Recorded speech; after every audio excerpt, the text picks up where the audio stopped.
Well, if we want people to give up their addictions, if our goal is to help them become fully who they are, where they don't have this emptiness that they have to keep filling from the outside, they need a lot of compassion. And compassion I distinguish on several different levels. There is the compassion of just ordinary human compassion, which is, I don't like to see people suffer. I don't like people to suffer. That's good, that's healthy, that's natural, but it's not enough. It has to be deepened by the compassion of understanding, where you actually say, not only do I not want this person to suffer, I want to understand why they're suffering.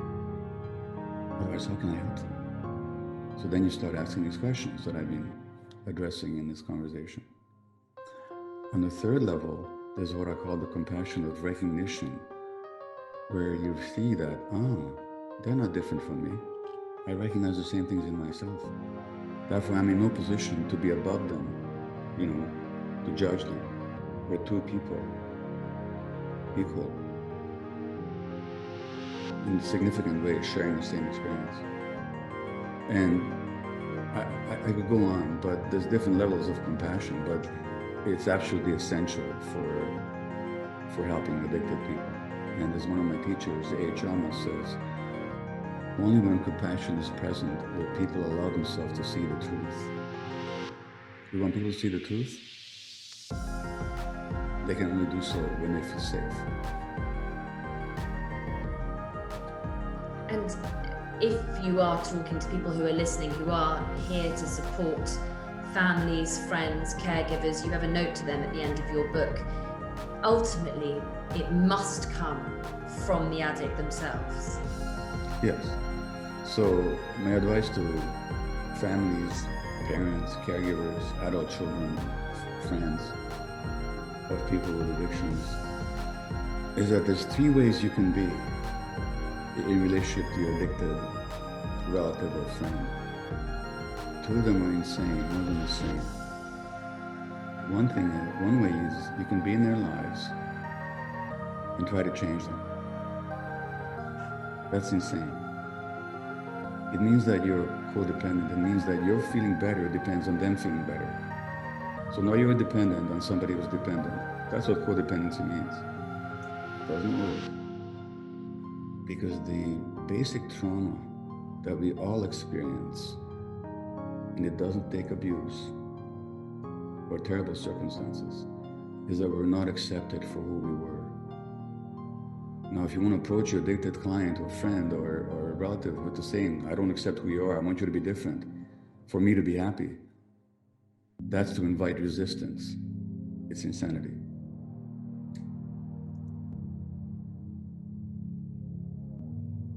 So do you the other ways to be in their lives is I'll be in your life and I'll let you walk all over me, and I'll sacrifice myself no matter how much I'm hurt by what you do. That's also insane.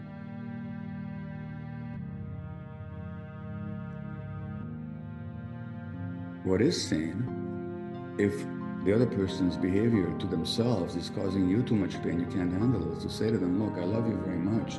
I can't handle the pain that I feel when I see you. So right now I cannot be in your life. That's totally healthy.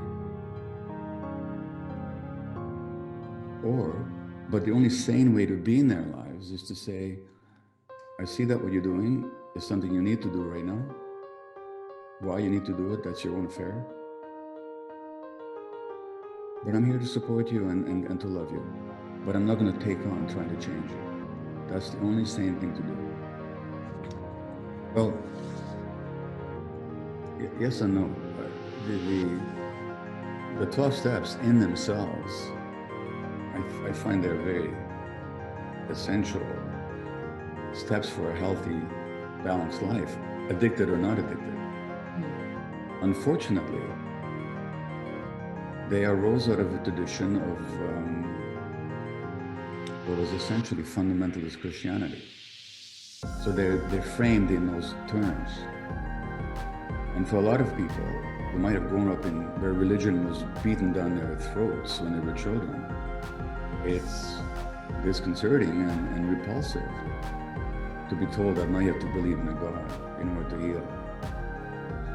But if you see beyond the language, the sense of a higher power does not imply some entity in the sky. It doesn't have to. It can if that's what you believe. It doesn't need to isolate it. Never have.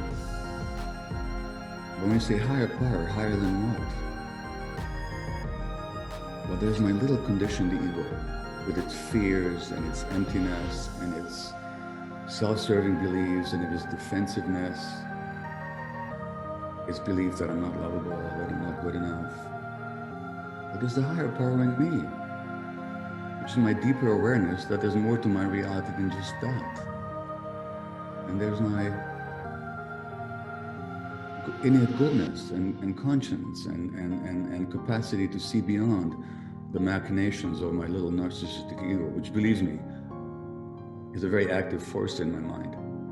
I confront it every day. I deal with it every day. So there's something higher than that. And that's your higher power. If you want to take it to some spiritual level of universal unity, connection, Christ nature, Buddha nature, that's fine. Nobody can prescribe that for you. But yeah, there's something higher in all of us than our little egos, and that's what the higher power means to me.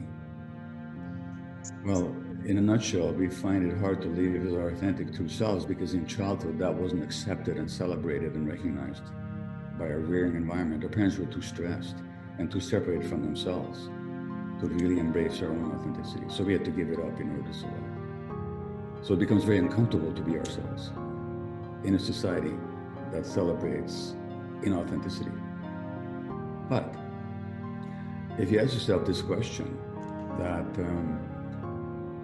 have you ever noticed yourself being inauthentic? That you're in a situation and afterwards you said to yourself, oh, I wasn't really myself. Well, most people would say yes. Then the question is, who's noticing that? What in you is noticing it? That's your authentic self noticing it. See, your authentic self never was destroyed. You just lost touch with it. And it can always be regained. It's the subject of another book of mine, When the Body Says No, which I did talk to the How To Academy when I was in London, that the separation from the true self imposes all kinds of compensations and behaviors that lead to illness. That's a whole other subject which I really can't begin to address here.